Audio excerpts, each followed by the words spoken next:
Hello and welcome back. You're tuned into Revision Hub with Jazzy J. I am back with another revision video, and in this video we'll be continuing to look at crime and deviance, which is an AQA Sociology topic. If you guys are ready to go, press the thumbs up icon right now. Before we get cracking, let's do a quick recap on what we looked at in my last few videos. So, last video and a couple of videos before, along I think 3 videos, we looked at the labeling theories. We also covered the positive and negative criticisms that are associated with the labeling theories.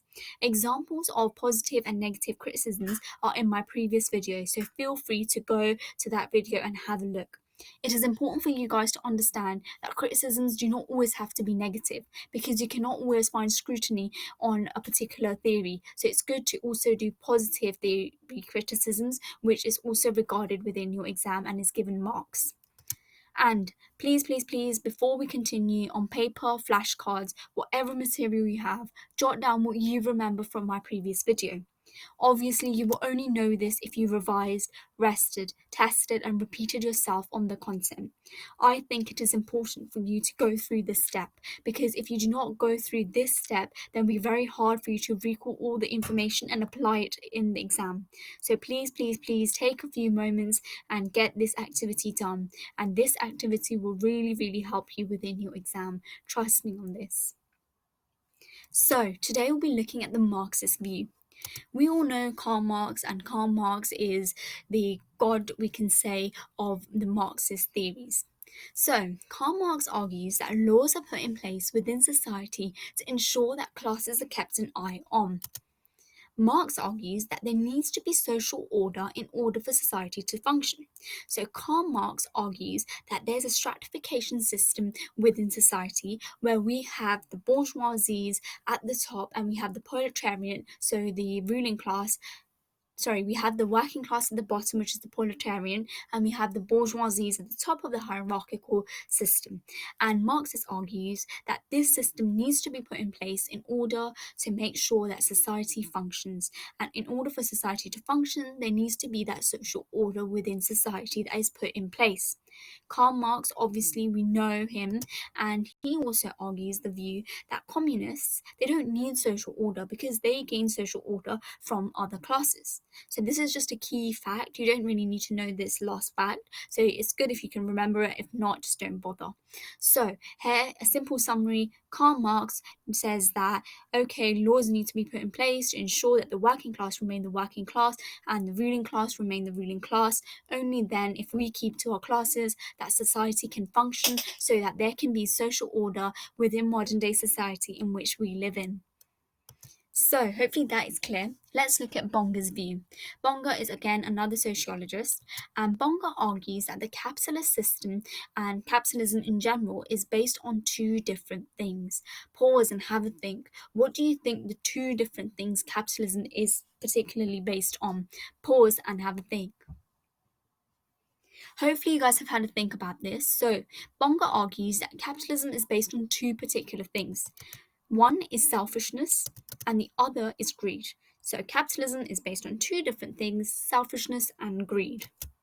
Bonger argues that the superstructure within society favours the ruling class, as the state passes laws that only support the ruling class. So simply, to summarise this and synthesise this down, we can see how Bonger simply argues that there's a hierarchy system known as the superstructure within society. Remember that hierarchical pyramid where the working class at the bottom, the ruling class at the top, and stuff like that. So Bonger argues that the state passes laws to ensure that the superstructure within society, so that hierarchy is maintained, because obviously Karl Marx argues that that sort of hierarchy is needed in order for society to function and in order for society to have that social order. Also, Bonger argues that if the ruling class commit crime, they can hire a good lawyer.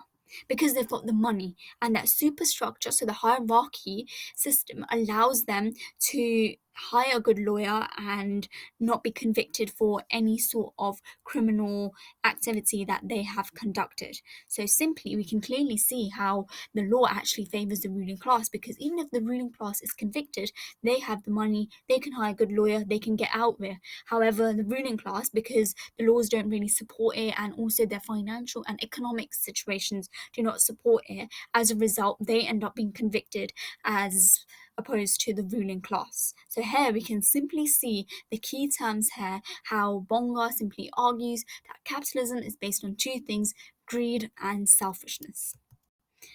Hence, the poor are more likely to commit crime because society is very unequal, and obviously that sort of frustration aspect as well, which we've been looking at in my few previous videos. Also, punishment depends on a person's social class. So this is a very, very important concept which you should add on to your notes, and please, please, please make sure that you learn this because it's very, very important. So we've got another Althusser. I think I'm saying it right. I think. But anyway, Althusser argues that the law is an ideological state apparatus. So you guys have come across this word in education, paper 1, this key term, as well as the same sociologist, about ideological state apparatus. But this time we're going to apply this key term, ideological state apparatus, into crime. So first, I want you to pause, have a Google, have a discuss, look into your textbooks, and find out the definition of ideological state apparatus. We've looked at this, so hopefully you can remember it. Okay, so hopefully you've got the definition ruled out within your books of what is an ideological state apparatus. So, Althusser argues that capitalism is simply the exploitation of the working class just so profit is made. As a result, the working class faces frustration, as we looked at as currency, we can link this in, and as a result of the frustration, and as a result of the poverty that the working class are facing, they commit crime. So simply, capitalism is just the exploitation just so profit is made out of the working class. As a result of profit being made of the working class from the working class, and because of the working class being exploited, causes them to be frustrated because they're poor, and so they commit crime just so that they can survive within society. So, law makes sure that the difference between two classes are seen evidently. So, as a result of this whole situation of frustration, as Karl looked at, it causes the poor and the working class to commit large forms of crime. So hopefully this is clear, and you can link this within Cohen's frustration theory, which we have looked at as well. So hopefully this is very, very clear, and we're ready to move on. So Chambliss argues that. So this theory of Chambliss can be simply applied to Althusser's theory. Okay, we'll see this in a second. So use this Chambliss when we're talking about Althusser. It will help to support the theories. So Chambliss argues that the ruling class has a lot of power to prevent new laws that are being passed. So what happens is, because they've got the money, they've got the power, they can enforce the law. The court or those people design laws that, you know what, stop that law because it will threaten me. So the ruling class have a lot of power in order to prevent new laws that are a threat to them, not the working class, that are a threat to them. So they're a threat to the ruling class and the upper class. Chambliss looked at this epidemic that took place. Some of you might be knowing about this epidemic. So this was the tobacco epidemic. So we know tobacco is really, really bad and injurious to health. Tobacco epidemic found that 80% of deaths were caused by tobacco. So this is what, there were statistics on there that due to tobacco being sold, it increased within death rates, and as a result 80% of deaths was simply caused, and put in the statistics that 80% of the deaths were caused due to tobacco.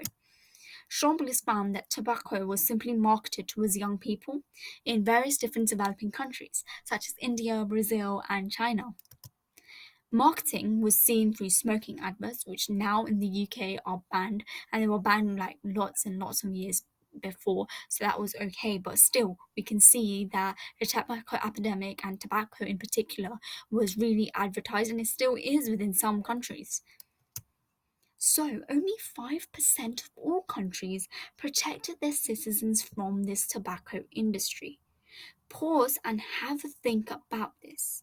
Think about how this could show, what could it show about the Marxists? What does it show about the ruling class? Pause and have a think. Okay, so it simply shows that Marxists do not care about anything. All they care about is to maximize their profit and minimize health and safety. All the Marxist wants, as we looked at in previous slides, that Marxists are full of greed and selfishness. All they want is to maximize their profit, and they do not care about any individual whatsoever. So this is what we can see about Marxists, and this is a very, very good example. And if you use this within your answer, it will help you to get more marks, because you've looked at a tobacco epidemic and you've linked it to various other theories, which I've looked at in my previous slides. So you can take forward the video back so that you can have a look at that and have a look at how it links and how Chambliss can be used as an example to support that view. Let's do quick strengths and weaknesses of the Marxists and theories that we've just looked at. So, it's criticized heavily that Marxists overpredict that all working class commit crime just because they're poor. And that's very, very true. They really overpredict that the working class just commit crime because they're poor. There are various other factors as well. And there's also various different types of crime which are also committed by the ruling class, such as corporate crime, which is not even looked at. But however, it's a positive strength. As I mentioned, you can do a positive or a negative criticism. A positive strength is that the relationship between crime and capitalism can be clearly seen because of that frustration and just because of that stratification system. The poor people remain poor, and as a result, they have or fear they face a sense of frustration. As a result, they commit large forms of criminal or deviant activities. Also, in Japan and Switzerland, this is a criticism. They are capitalist countries, but the crime rates are still very low. So this is a huge, huge, huge negative criticism to the Marxist theories that we've just looked at.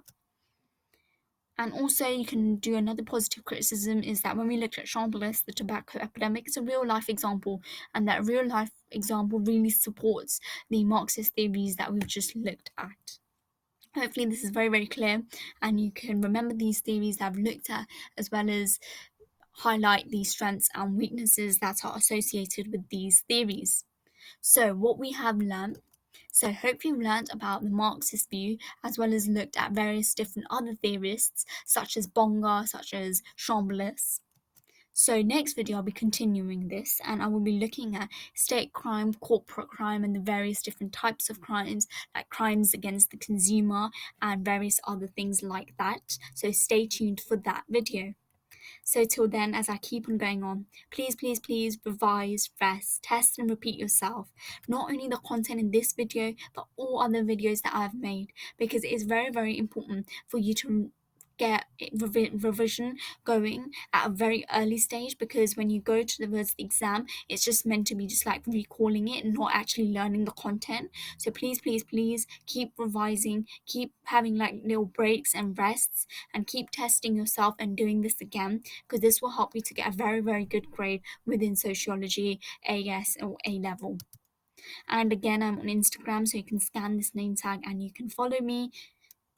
And I keep on saying, and do not forget to like if you are happy with the content, and if you think that I'm doing a very good job in explaining, then please, please, please take a few moments. There's a smiley icon that will pop on the screen, and please click that and subscribe to my channel, and this will encourage me to make more videos like this, and it will be very, very beneficial for you guys as well, so that you can have all the latest content summarized for you.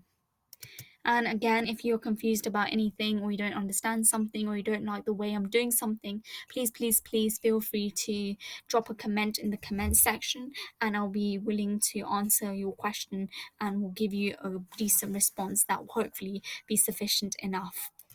And again, please, please, please press the bell icon to never miss my video. I'm trying to keep my videos consistent as I can so that everything just comes in order. So please press the bell icon to never miss my video. Thank you so much for tuning in into Revision Hub with Jazzy J. Stay tuned and stay safe.